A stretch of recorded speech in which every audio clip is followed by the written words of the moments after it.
Would hay and straw be better than wood chip as your base? It's probably the best case scenario. Use straw or hay if it's available. Is that because of moisture? Available.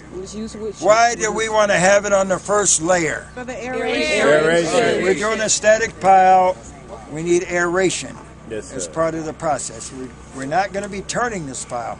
Why are we going to turn this pile in this type of community? Because of the smell. Okay. The anaerobic stuff. Hey, I like your vocab. Get on down if you're going to do this stuff. Yeah, bring it home, man. Bring it home. So, what did we got the first layer down. About how much did we put down? 2 feet. We're building a pretty substantial pile. So what are we going to do next? Then we put down nitrogen. And then what are we going to do next? And we're going to put another layer of carbon. And then what are we going to do next? Put another layer of nitrogen down. And then what are we going to do next? Some more carbon. Time for this. All right. So you're going to give those carbon nitrogen layers. Do we put water in there? Yes. Okay, we're not putting water in there today because we don't have any water. What else gives moisture to that pile? It's happening right now, water.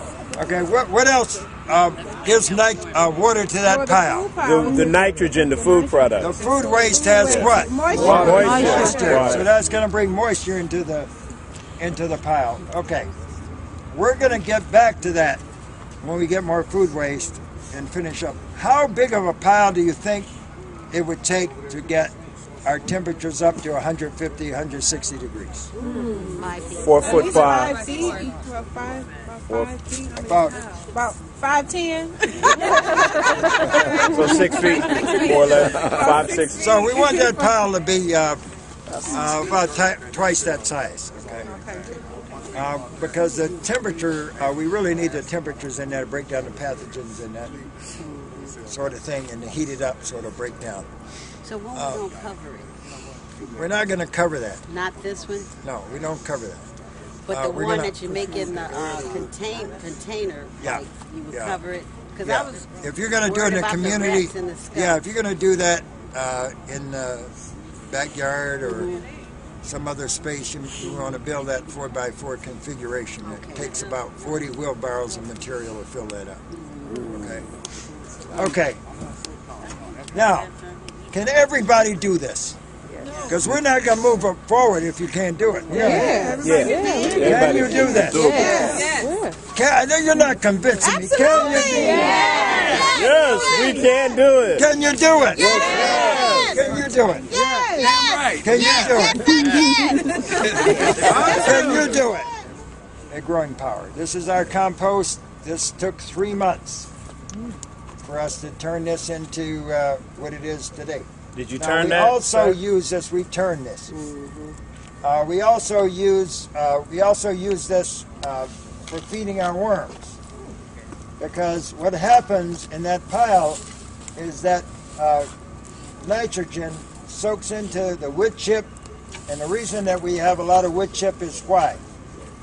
The aeration. Aeration, but there's another important reason.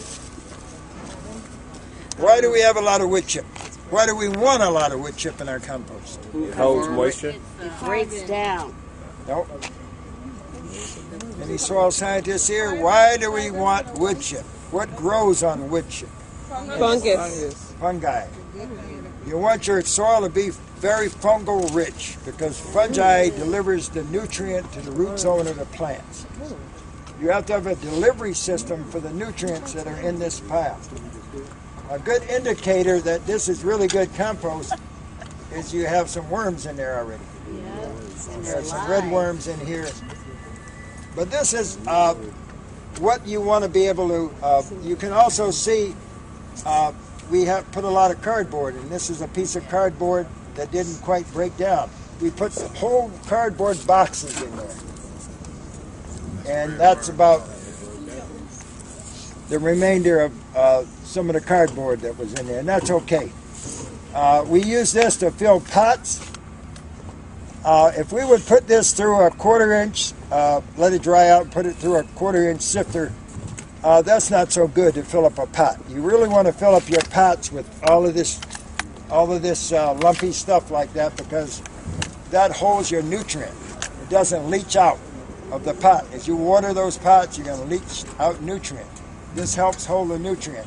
Now what we do is we fill up our pots, our 12-inch pots, when we're going to grow stuff, and then we top it with worm castings, and then we seed and we cover with worm castings, because we produce about 100,000 pounds of worm castings every 4 months. Oh, wow. How many inches of worm castings on the top? We generally put about 3/4 of an inch on top, and then we seed them, and then we cover our seed with worm castings.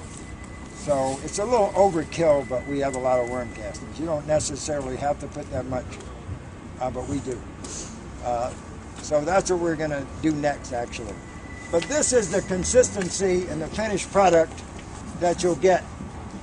You'll get this in a static state, or you'll get it if you turn it. You can speed up the process in about 3 months. We're turning this stuff in 3 months. With a front end loader, with a bucket. Yeah. We do 50-yard piles, and then we turn them. We turn them approximately about 5 times. In that 50 yards long, move them no, over? 50 yards pile. Like that pile right there will be a 50 cubic yard pile. Just take the pile and move it over? Well, That's how you turn you know, it? it takes some time. Yeah. Take the top from the bottom, and then we just move it back and forth, and then we put it in windrows to store it and finish it off. Where? In windrows? In a long windrow. Yeah. Okay. Mr. Allen, if I'm doing my own pile and turning it, it would be the same process. So that's something you can do too. So now you have worms in your compost. And the worms will provide even more fertility, because they'll break this stuff down. No, this is fine. I just wanted to show them this. At what point do you introduce the worms, Mr. Allen? You can introduce them before you build the beds or after you build the beds. In our compost, most of the time in our site, we'll have worms, because once the piles cool down, the worms come in. Once you inoculate the site with enough worms, you never have to worry about worms coming into your compost. As it cools down. They're not going to come in when it's 150 degrees. So y'all want some more worms in. That's what they say. Tell me all the different things I can use that product. Everything to grow. Well, what is everything? I want to know. You want to use it to grow. I'm a beginning farmer. I don't know anything. Flowers, food, house plants. Can we build beds with that? Yeah. Absolutely. Can we put that inside pots? Absolutely. Can we feed that to the worms? Yes. Absolutely. Okay. What are the worms going to do to that stuff? They're going to break it down further.